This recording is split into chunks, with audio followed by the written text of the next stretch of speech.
সুরিন্দর ফিল্মসের প্রযোজিত এবং অন্নপূর্ণা বসুর পরিচালিত ছবি হচ্ছে গিয়ে স্বার্থপর। এবং স্বার্থপর বাংলার ফ্যামিলি ড্রামা। একটা ফ্যামিলি ড্রামা অলরেডি আমাদের এখানে খুব পপুলার একটা জনরা। বেলা শেষের পর থেকে বাংলায় ফ্যামিলি ড্রামার সংখ্যাটা অনেক বেড়েছে। আমি নিজে কিন্তু পার্সোনালি এই ফ্যামিলি ড্রামার খুব একটা রেগুলার দর্শক নই, এবং যে কাজগুলো দেখে থাকে সেগুলো যে খুব একটা ভালো লাগে রেগুলারলি সেটাও নয়। কিন্তু এই স্বার্থপর ছবিটা কিন্তু আমায় টাচ করতে পেরেছে, এবং এই ছবিটা একটা জিনিসই প্রমাণ করে যে all family dramas are not TV serials.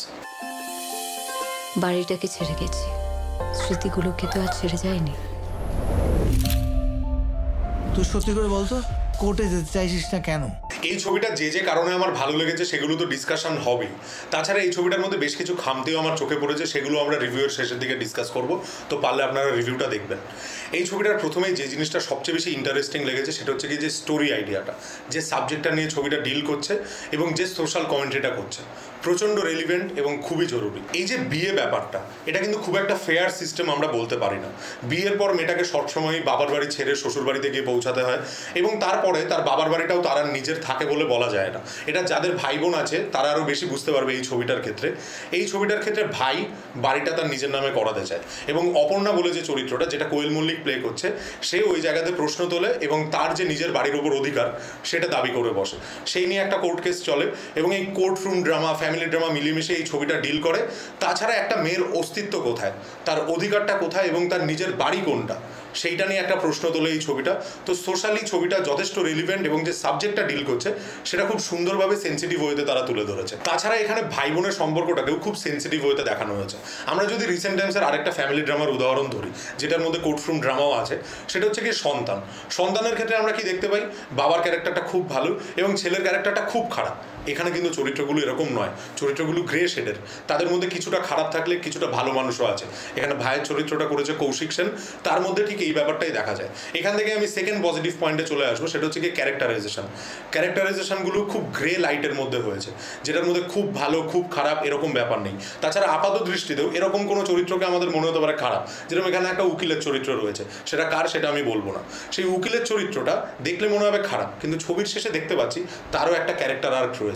তো এই ক্যারেক্টারাইজেশনগুলো খুব সুন্দর। এখানে একটা সিন রয়েছে যেখানে ভাই বোনের মধ্যে চূড়ান্ত মামলা চলছে, তারা একে অপরকে তাদের উকিল ব্যাশ করে যাচ্ছে, কিন্তু ইন দ্য মিন টাইম তাদের মধ্যে ভাই ফোটাও চলছে।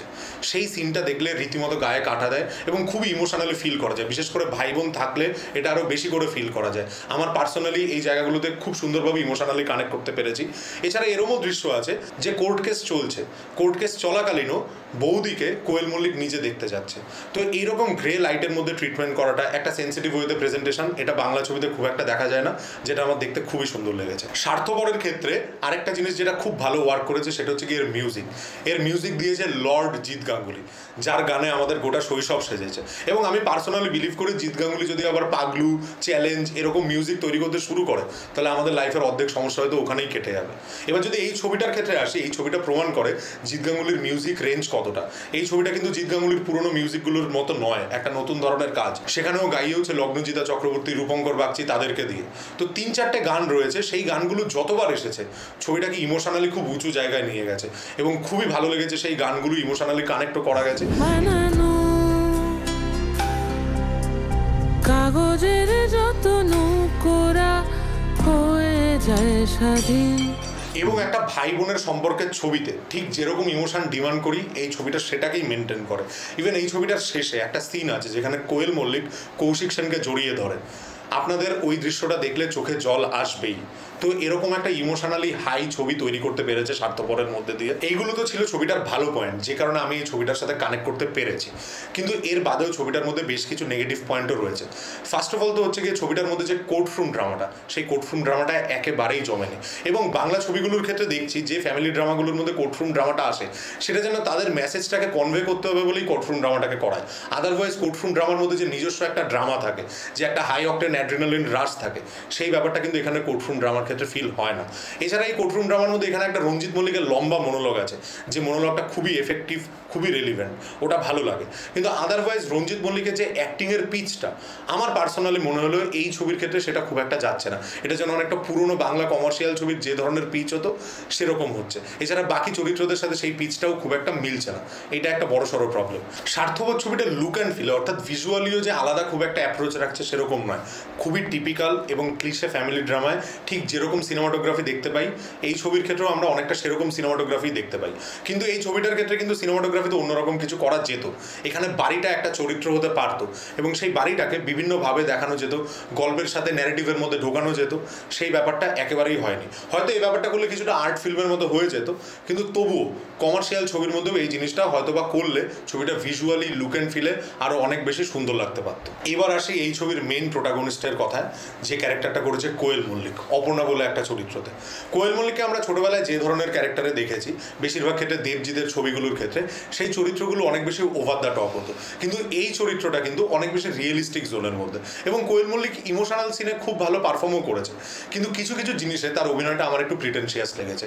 যেরকম হচ্ছে গিয়ে কোর্ট রুমের মধ্যে তার যে তাকানোর দৃশ্যগুলো, সেই দৃশ্যগুলোর মধ্যে একটা মোনোটোনাস ব্যাপার ছিল, একই রকমভাবে তাকানো, যেন সিরিয়াস ছবিতে এইভাবেই তাকাতে হয়।